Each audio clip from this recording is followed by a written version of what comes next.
Globalisasi. Menurut Waters dalam Kamanto Sumarto tahun 2004, globalisasi adalah suatu proses sosial yang di dalamnya ada kendala geografi terhadap pengaturan sosial dan budaya menjadi surut, dan manusia menjadi semakin sadar bahwa pengaturan tersebut menjadi semakin surut.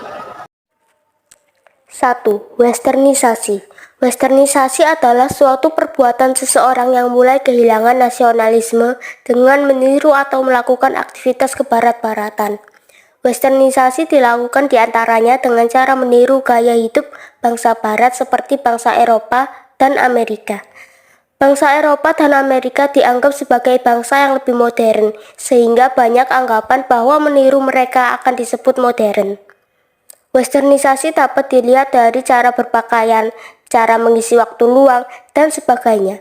Gaya hidup yang bermewah-mewahan, gaya rambut kepirang-pirangan, pergi ke klub malam, dugem adalah beberapa di antara contoh perilaku westernisasi. Faktor penyebab westernisasi. 1. Kurang penguasaan dan berkembangnya iptek. 2. Masyarakat yang bersifat konsumtif terhadap barang-barang luar negeri. 3. Maraknya budaya barat dan akulturasi atau percampuran budaya. 4. Kurangnya kesadaran masyarakat memilah budaya yang baik atau buruk. 5. Munculnya keinginan untuk mencari kebebasan seperti negara-negara barat. Dampak positif westernisasi. 1. Dapat menguasai iptek. 2. Terjadi akulturasi atau percampuran budaya sehingga tidak mengalami kebosanan budaya karena masyarakat selalu menginginkan hal-hal yang baru. 3. Penggunaan bahasa lain dalam komunikasi meningkatkan wawasan dan pengetahuan. 4. Kurangnya kesadaran masyarakat memilah budaya yang baik atau buruk. 5. Munculnya keinginan untuk mencari kebebasan seperti negara-negara barat. Dampak negatif westernisasi. Yang pertama, lunturnya jiwa nasionalis dan jati diri bangsa. Yang kedua, melunturkan semangat cinta akan bangsa dan budaya sendiri. Yang ketiga, gaya hidup yang bersifat konsumtif. Yang keempat, mencari segala sesuatu yang instan. Yang kelima, budaya barat yang dikenal dengan konsep liberalisme mengakibatkan munculnya pornografi, pergaulan bebas, dan sebagainya. Dampak negatif globalisasi. Yang kedua, demoralisasi. Dekadensi moral atau demoralisasi adalah penurunnya atau merosotnya akhlak atau moral seseorang. Ciri dari penurunan moral ini salah satunya ditunjukkan dari perilakunya yang bertentangan dengan nilai dan norma dalam masyarakat. Demoralisasi yang banyak kita jumpai saat ini antara lain pembunuhan, pencurian, korupsi, dan pergaulan bebas. Akibat selanjutnya dari demoralisasi adalah meningkatnya kriminalitas dalam masyarakat. 3. Kesenjangan sosial ekonomi. Kesenjangan sosial ekonomi adalah perbedaan yang tajam antara satu kelompok dengan kelompok lain dalam bidang sosial dan ekonomi. Kesenjangan sosial ekonomi dapat terjadi karena pembangunan dan modernisasi tidak dilaksanakan secara merata dan berimbang. Ketidakmerataan pembangunan menyebabkan hasil pembangunan yang diterima masyarakat belum merata. Ketidakmerataan dan ketidakseimbangan hasil-hasil pembangunan pada akhirnya bisa membahayakan kehidupan sosial, di antaranya yaitu terjadinya kecemburuan sosial. Akibatnya di satu pihak berkembang golongan masyarakat kaya dan serba mewah, di sisi yang lain berkembang golongan masyarakat yang hidup di bawah garis kemiskinan. 4. Kriminalitas. Kriminalitas yang semakin merajalela adalah dampak lanjutan dari segala macam masalah sosial yang muncul di masyarakat. Dari hari ke hari, media massa baik cetak, media online, ataupun media elektronik didominasi oleh berita kriminal, mulai dari pembunuhan, mutilasi, pembuangan bayi, penculikan, penipuan, korupsi, dan sebagainya. Kriminalitas dapat disebut juga dengan segala bentuk tindakan yang melanggar norma hukum.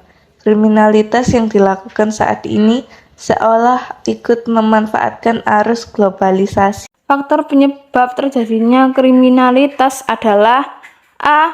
pertentangan dan persaingan. B. Perbedaan ideologi politik. C. Kepadatan dan komposisi penduduk. D. Perbedaan kekayaan dan pendapatan. E. Mentalitas yang labil. Adapun akibat dari kriminalitas diantaranya.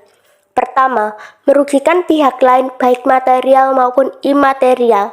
Kedua, merugikan masyarakat secara keseluruhan. Ketiga, merugikan negara. Dan keempat, mengganggu stabilitas keamanan masyarakat.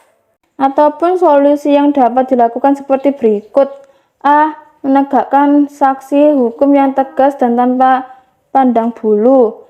B. Mengaktifkan peran orang tua dan lembaga pendidikan dalam mendidik anak. C. Selektif terhadap budaya asing yang masuk agar tidak merusak nilai budaya bangsa. D. Menjaga kelestarian dan kelangsungan nilai dan norma dalam masyarakat. 5. Pencemaran lingkungan. Berbagai kemudahan telah kita rasakan sebagai dampak dari globalisasi. Namun demikian, proses globalisasi yang tidak dibarengi dengan analisis masalah dan dampak lingkungan sering menimbulkan malapetaka, yakni berupa pencemaran lingkungan. Hal itu dapat diakibatkan oleh teknologi dan alat mesin yang digunakan oleh pabrik pengolahan ataupun industri. Pencemaran merupakan perbuatan mencemari atau membuat lingkungan menjadi tercemar. Pencemaran dapat dikelompokkan menjadi pencemaran udara, pencemaran tanah, pencemaran air, dan pencemaran suara. Banyak wabah penyakit yang ditimbulkan dari pencemaran. Mengingat bahaya tersebut, berbagai usaha perlu dilakukan untuk menjaga kelestarian lingkungan. 6.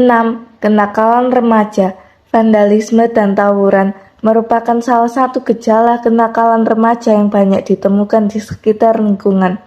Kenakalan remaja disebut juga dengan istilah juvenile delinquency. Kartini Kartono 1992 menjelaskan bahwa kenakalan remaja atau juvenile delinquency sebagai gejala patologi sosial pada remaja yang disebabkan oleh satu bentuk pengabaian sosial. Akibatnya, mereka mengembangkan bentuk perilaku yang menyimpang. Kenakalan remaja lebih banyak dipicu oleh sifat atau kepribadian jiwa remaja yang masih labil dan mencari jati diri.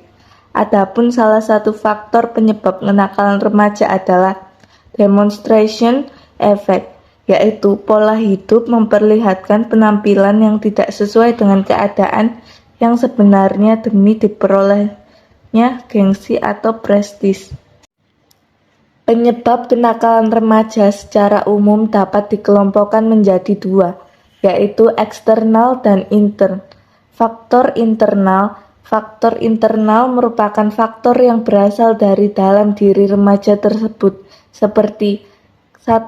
Krisis identitas, 2. Faktor kepribadian, 3. Faktor status dan perannya dalam masyarakat.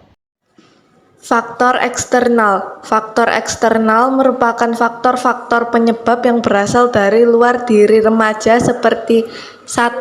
Kondisi lingkungan keluarga, 2. Kontak sosial dari lembaga masyarakat kurang baik, 3. Kondisi geografis atau kondisi alam fisik, 4. Faktor kesenjangan ekonomi dan disintegrasi politik. 7. Individualisme yang semakin tinggi. Individualisme bisa disebut sebagai perilaku yang mementingkan diri sendiri dan tidak mau tahu urusan atau kepentingan orang lain. Banyak sikap individualis yang berkembang di sekitar kita. Di antaranya adalah menggunakan handphone tanpa memperhatikan keadaan di sekitarnya. Sikap individualis yang terjadi karena perkembangan teknologi ini terjadi karena mereka merasa tidak lagi membutuhkan orang lain dalam beraktivitas. Contoh sikap individualis lain ialah ketidakpedulian sosial terhadap sesama yang membutuhkan, seperti kaum miskin yang ada di sekitarnya.